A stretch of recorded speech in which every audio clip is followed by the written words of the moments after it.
So now we talk about decision stump. And decision stump is what's known as a weak learner.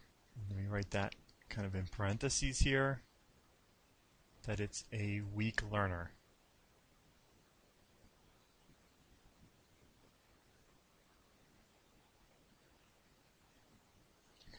And so what decision stump does is sometimes it's also known as 1R.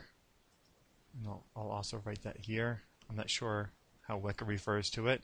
A lot of people refer to it as 1R. And basically all it does is it's a one-level decision tree. So remember with our J48 we had a very large tree and it had all kinds of complex logic to it. And J48 is very good, also known as C4.5, and it's very good, but decision stump is very simple. And the reason we kind of like decision stump when we go to use decision stump is eventually we're going to use that in an ensemble. It tends to be often used with boosting, and we can use it with bagging as well, but it's really associated with boosting. And there was an early 90s research paper that kind of showed that we can take a weak learner and we can make an ensemble of weak learners, and then we can actually make a much better learner than a complex one like J48 in a lot of cases. And you kind of have to be careful with generalizations. It's not in all cases, but in enough cases that it's worthwhile to talk about. And so decision stump is a very easy algorithm. Some of these other algorithms like J48 get a little more complex to kind of describe, but this is a very simple algorithm to describe. So we've got some data points, and we're talking about classification, and so say the yellow is one class and the plus red is another class. It doesn't really matter what they are. They could be survived or not survived, or they could be fault prone or not fault prone, whatever. It doesn't really matter what they are. And we're just going to assume no cost. We're going to assume no weight.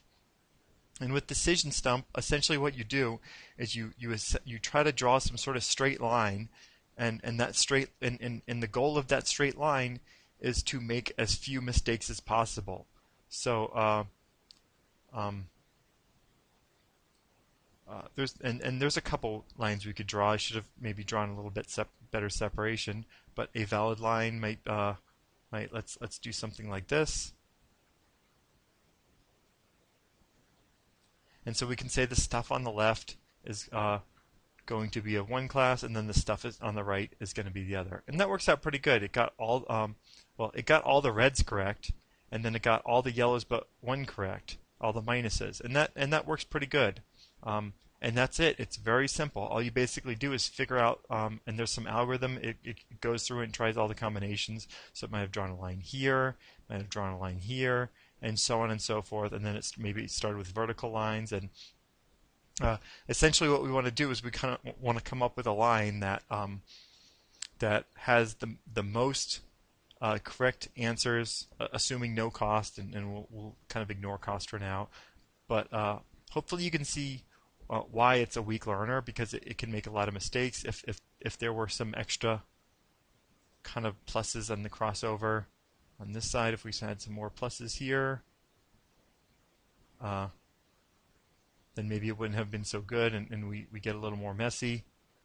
And then so in this case, when I kind of start adding some of these here, it becomes the data becomes a lot more difficult to learn.